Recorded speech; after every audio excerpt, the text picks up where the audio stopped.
Bienvenidos estudiantes de cuarto año A, ¿cómo están? En esta oportunidad vamos a revisar la explicación de la guía número 50 correspondiente a la semana 29. Esta guía no tiene PowerPoint porque corresponde a la lectura complementaria. Por lo tanto,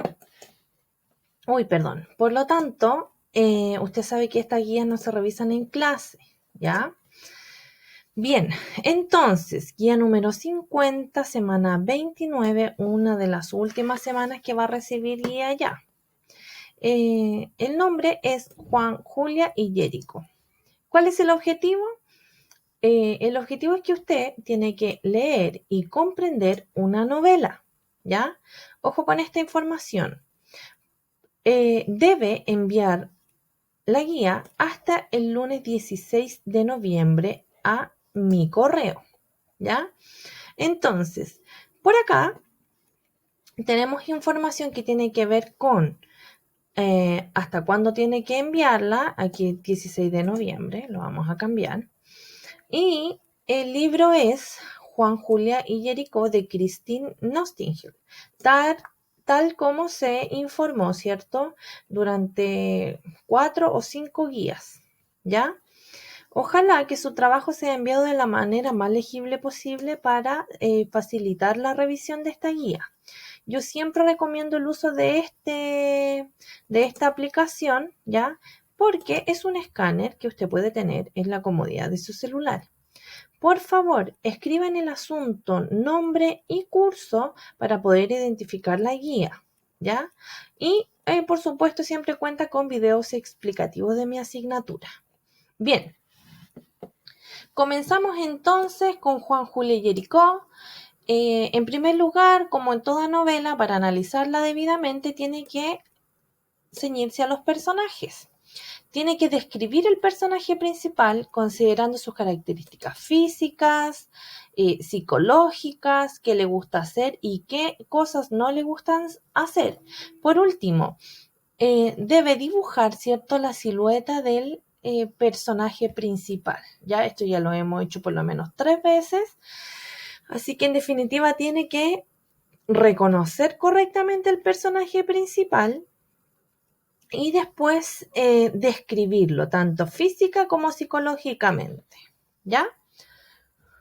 Bien, acá abajo tiene que hacer un listado de al menos 5 personajes secundarios. Entonces, como usted bien lo sabe, el personaje principal es aquel que participa en más del 90% de la historia, ¿ya? Y los personajes secundarios son quienes apoyan, ¿cierto?, las acciones del personaje principal. Bien.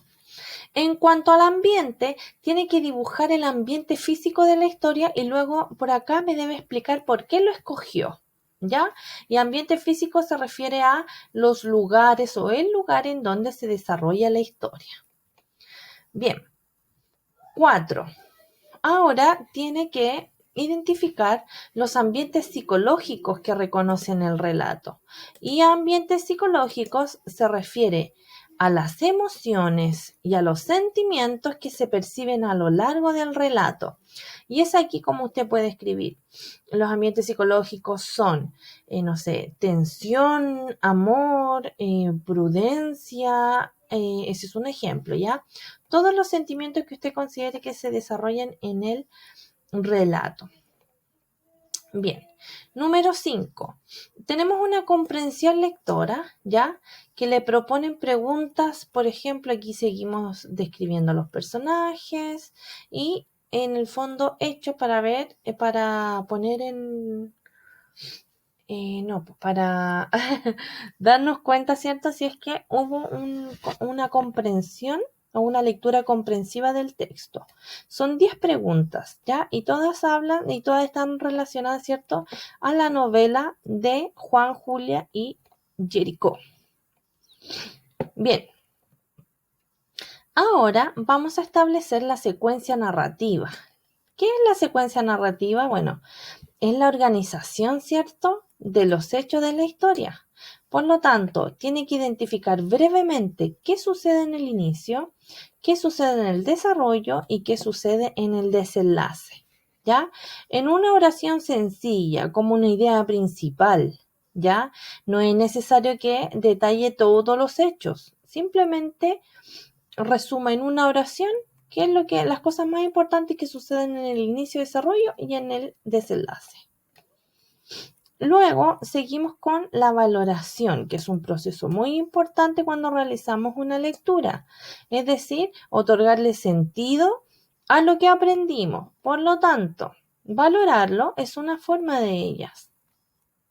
Va a marcar la cantidad de estrellas que a su parecer se merece el libro leído y posteriormente debe explicar por qué pintó esa cantidad de estrellas. Ejemplo.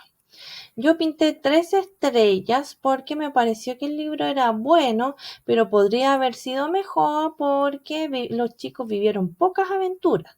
Y a mí me gustan los libros con muchas aventuras, ¿ya? Bien, y aquí están los personajes, ¿cierto? Del libro. Juan, Julia y Jerico. Bien. En segundo lugar, tiene que recomendar la lectura. En último lugar, perdona, ¿vio? Esto es lo último que tiene que hacer. Cuando recomendamos la lectura, le explica, ¿cierto?, a las demás personas por qué deben leer el libro, ¿ya? Y eso lo tiene que hacer mediante un fundamento. Entonces, este libro es bueno porque los invita a vivir grandes experiencias. Por ejemplo, cuando Julia le pide esto a Juan, o cuando Juan encuentra a Julia, bueno, y cosas así. ¿Ya? A mí me parece muy divertido y a ti te va a gustar, así que léelo porque no te arrepentirás, y etcétera. Uy, yo muevo el mouse, pero no es la idea. Incorporar un ejemplo a la lectura, porque si no, no vamos a llamar la atención y no le vamos a provocar al amigo que lea el libro, ¿verdad? Bien. Mire, como ejemplo, usted podría escribir la recomendación y luego pasárselo a una persona, por ejemplo, a un amigo, al abuelo, a la hermana, al hermano, y preguntarle si le gusta o si le gustaría leer el libro. ¿Qué le parece? Bien, pequeños, eso ha sido todo por hoy. Espero que desarrolle su guía al momento que la reciba, porque yo sé que muchos ya tienen leído el libro hasta el momento, ¿ya? Bien, cualquier duda a mi correo, que esté muy bien, cuídense mucho.